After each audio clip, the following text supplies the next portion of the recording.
अस्सलाम वालेकुम। आज हम डिस्कस करेंगे थ्योरी ऑफ कंज्यूमर बिहेवियर का सेकंड पार्ट। और सेकंड पार्ट में हम डिस्कस करेंगे properties of indifference curve and law of demand.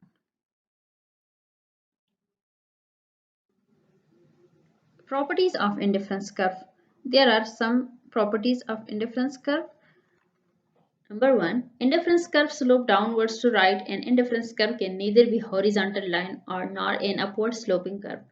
This is an important feature of an indifference curve. ये एक important feature है एक indifference curve का।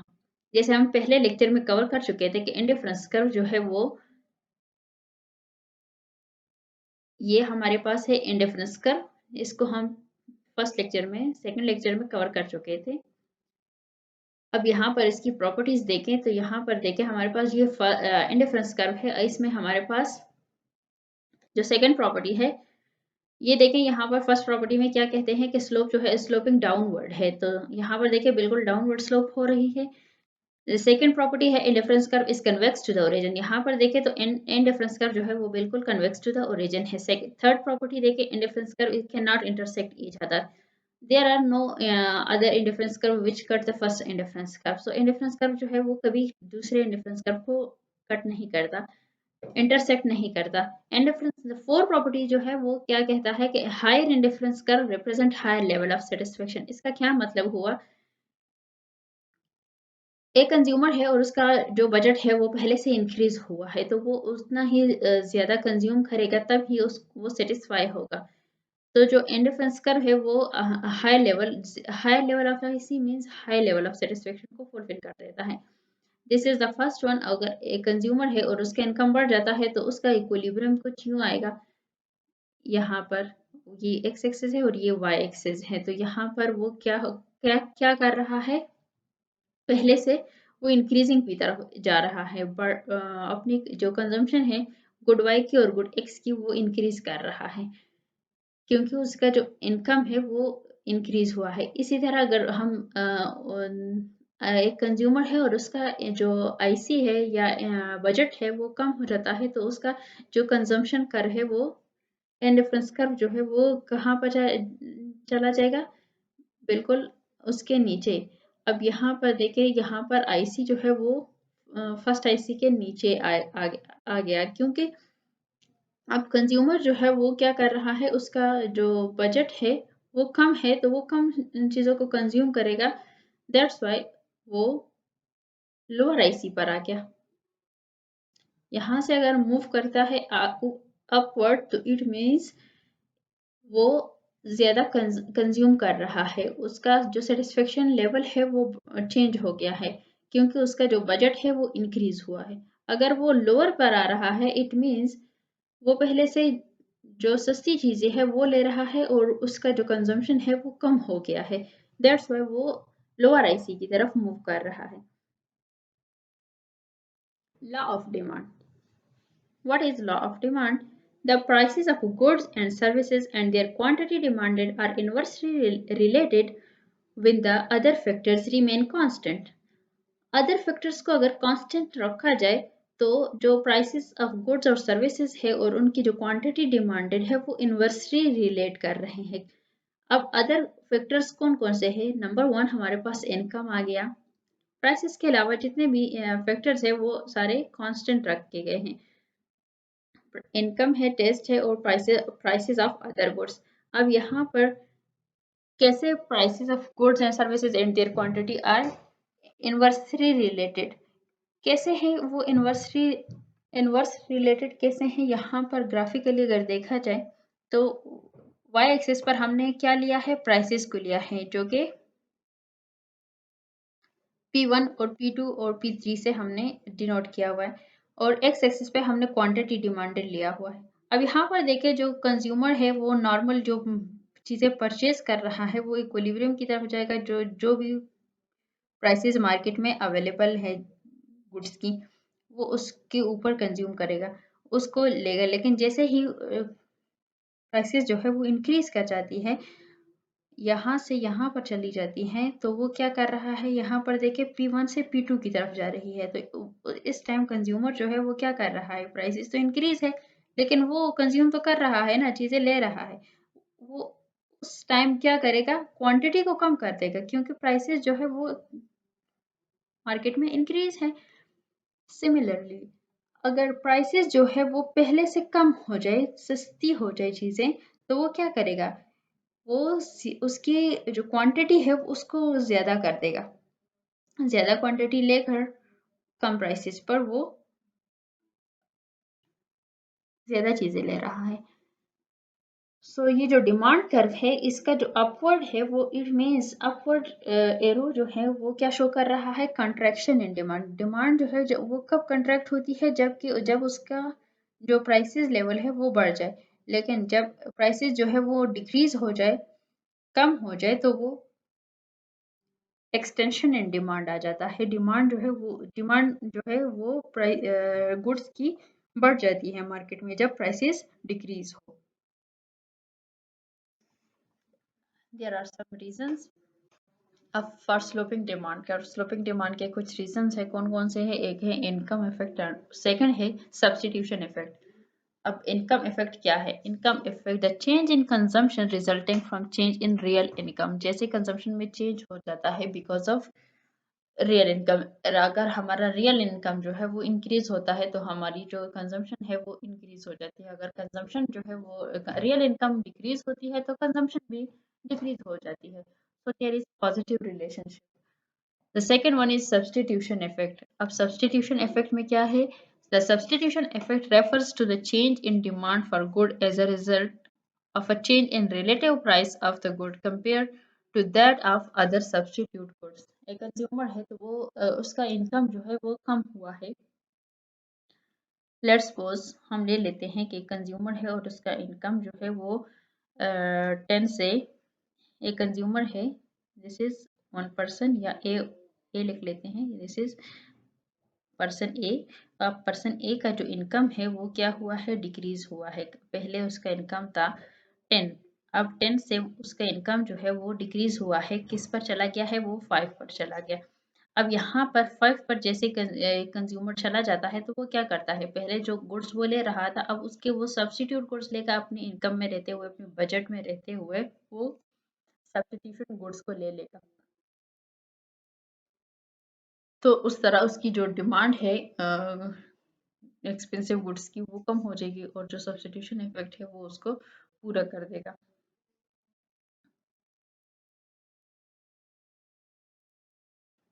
Exceptions of exceptions to the law of demand, there is Veblen effect।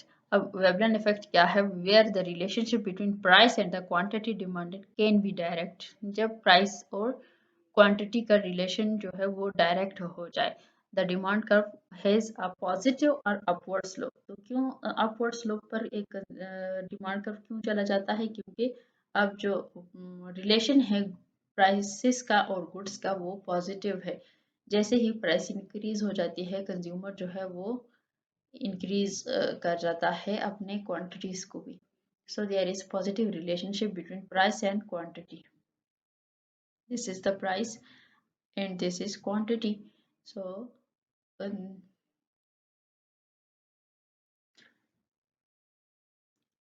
अब आ जाता है गिवन गुड्स। अब गिवन गुड्स क्या होते हैं, गिवन goods are low price products. ये लो प्राइस होते हैं, इनका जो प्राइस लेवल है वो कम होता है। The demand for which raises along with the price. और जैसे ही उसका डिमांड जो है वो इंक्रीज हो जाता है तो उनकी प्राइसेस जो है वो भी इंक्रीज हो जाती है। These product are necessary to fulfill the needs for food and they have only a few substitute। उनकी प्राइसेस बढ़ जाती है लेकिन उनका जो सब्स्टिट्यूशन इफेक्ट होता है या सब्स्टिट्यूशन गुड्स होते हैं वो कम होते हैं। दैट्स व्हाई उनको अगर प्राइसेस बढ़ भी जाए लेकिन फिर भी लोग उन चीज़ों को कंज्यूम करते हैं तो वो बाय करते हैं, तो दैट्स व्हाई उन उसके ऊपर इतना अफेक्ट नहीं पड़ता। लेट्स सपोज हमारे पास एक एक ग्राफ है यहाँ पर जो कि पॉजिटिव रिलेशन को का बताता है। यहाँ पर देखिए प्राइसेस जो है वो पी से अगर मार्केट में बढ़ जाए, पी से P1 पर चले जाए तो वो क्वांटिटी भी इंक्रीज हो जाती है क्योंकि उनका जो सब्स्टिट्यूशन गुड्स है वो भी फ्यू है। That's why there is positive relationship between price and quantity, क्योंकि वो हर सूरत में कंज्यूम हो जाते हैं वो products. The third one is normal goods. अब नॉर्मल गुड्स कौन से होते हैं? A normal good is anything that consumer buy more of when their income go up. एक कंज्यूमर है और उसका इनकम जो है वो पहले से बढ़ जाता है। ये एक कंज्यूमर है, वो टू गुड्स ले रहा है, गुड एक्स और गुड वाई। तो वो क्या कर रहा है, उसका जो इनकम है वो पहले से बढ़ जाए तो वो क्या करेगा, डिमांड को इंक्रीज करेगा। पहले डिमांड उसकी ये थी, लेकिन अब जैसे ही गुड जो है वो इनकम जो है वो इंक्रीज हुआ है, तो वो क्या करेगा, वो ज्यादा से ज्यादा चीजें लेगा, क्योंकि उसका जो इनकम है वो इंक्रीज हुआ है। सो D1 से वो D1 पर शिफ्ट हो जाएगा। This is normal goods. अब आ जाता है band wagon effect. Band wagon effect में क्या होता है कि एक इंडिविजुअल जो है वो डिमांड करता है कमोडिटीज की, because other are doing so, क्योंकि दूसरे लोग जो है वो इस तरह कर रहे हैं तो वो उनको कॉपी कर रहा है, उनकी चीटिंग करके वो चीजें या कमोडिटीज को बाय कर रहा है, क्योंकि दूसरे कर रहे हैं। तो वो एक सोसाइटी का आ जाता है उसमें, कि एक सोसाइटी में ऐसा हो रहा है ताकि एक कंज्यूमर कहता है कि दूसरे कंज्यूमर से मैं पीछे न रह जाऊं किसी सूरत, तो वो उस वजह से उस चीजों को उन कमोडिटीज को बाय करता है। अब आ जाता है स्नोब इफेक्ट। स्नोब इफेक्ट क्या होता है कि individual demand commodities because other are not demanding them, because commodities have prestige value or exclusive than others। या तो वो एक्सक्लूसिव होती है या उनका जो वैल्यू है वो ज्यादा होता है। तो इंडिविजुअल कुछ इंडिविजुअल्स जो है वो उन चीज की डिमांड नहीं करते, लेकिन कुछ जो है वो उन चीजों की डिमांड करते हैं।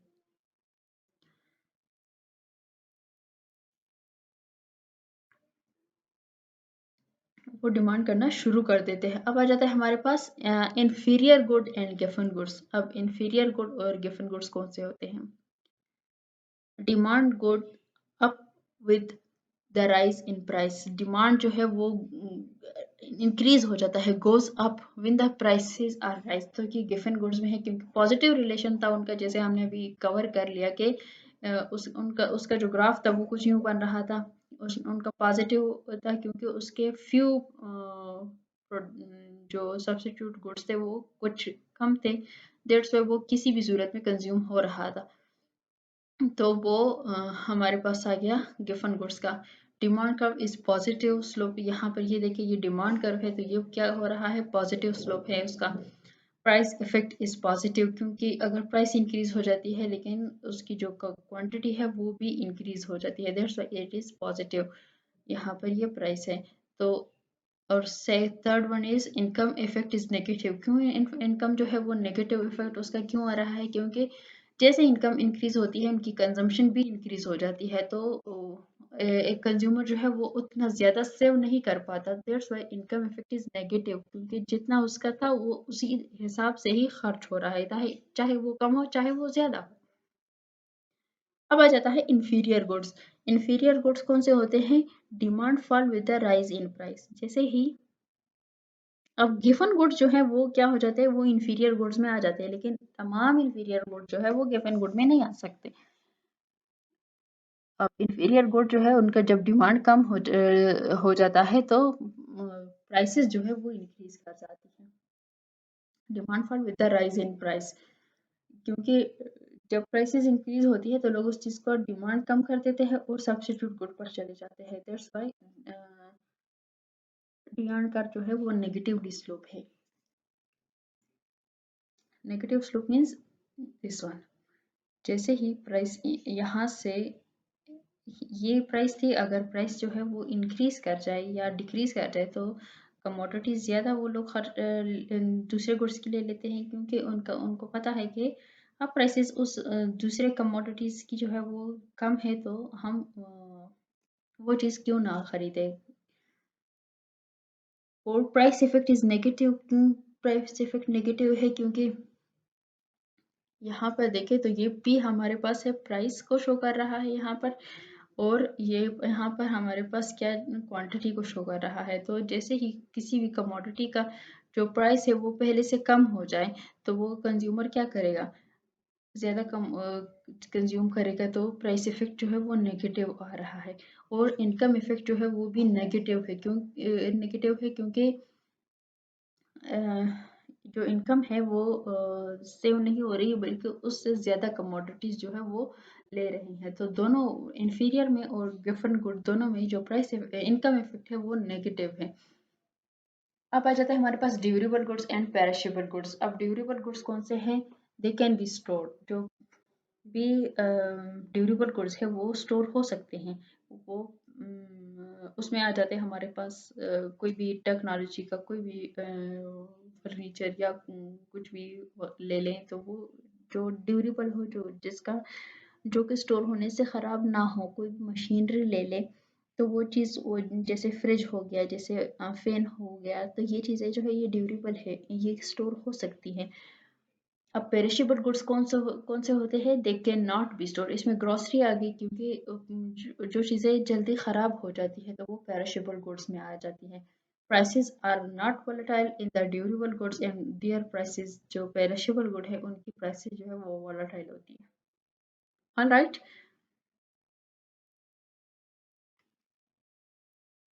अब आ जाता है हमारे पास इंक्रीज और डिक्रीज इन डिमांड। इंक्रीज और डिक्रीज डिमांड में कब होता है? Lead to shift in demand कर cause factors other than price of that commodity. जो डिमांड कर्व है उसमें शिफ्ट क्यों आ जाता है? अगर प्राइसेस जो है उनको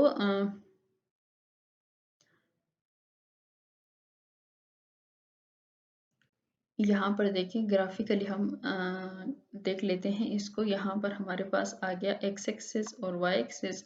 अब यहाँ पर देखें तो जो डिमांड है किसी भी कमोडिटी का वो इंक्रीज क्यों हो जाता है या डिक्रीज क्यों हो जाता है? क्योंकि कंज्यूमर जो है वो उसके इनकम में या फिर टेस्ट में चेंज आ जाता है, जिसकी वजह से वो अपनी जो डिमांड है उसको बढ़ा लेता है या कम कर देता है। ये कंज्यूमर के ऊपर डिपेंड करता है कि वो क्या करता है। सो यहाँ पर इंक्रीज आ जाता है डिमांड में। सिमिलरली अगर एक कंज्यूमर है और उसका इनकम जो है वो पहले से, या उसका टेस्ट जो है वो चेंज हो जाए, और वो या उसका टेस्ट जो है वो चेंज हो जाए या इनकम चेंज हो जाए, तो वो क्या करेगा? पहले से कम चीज़ों पर आएगा, तो वो डिमांड जो है वो पीछे की तरफ शिफ्ट होगा। दैट मीन्स वो क्या कर रहा है?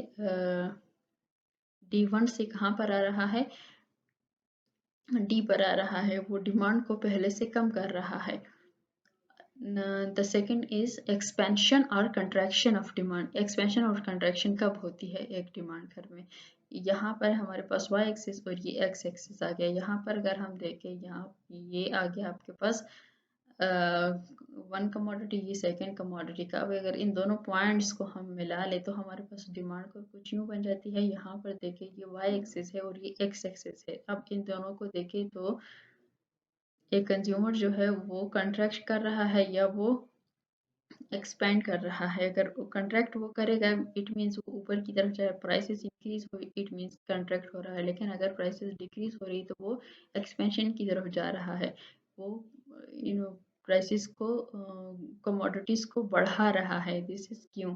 कमोडिटीज को क्वांटिटी ऑफ डिमांड जो है वो उसको इंक्रीज कर रहा है, क्योंकि उसकी जो प्राइसेस है वो कम हुई है, तो वो कंट्रैक्शन एक्सपेंशन डिमांड की तरफ जा रहा है। अगर वो कंट्रैक्शन की तरफ जाएगा तो वो क्या करेगा?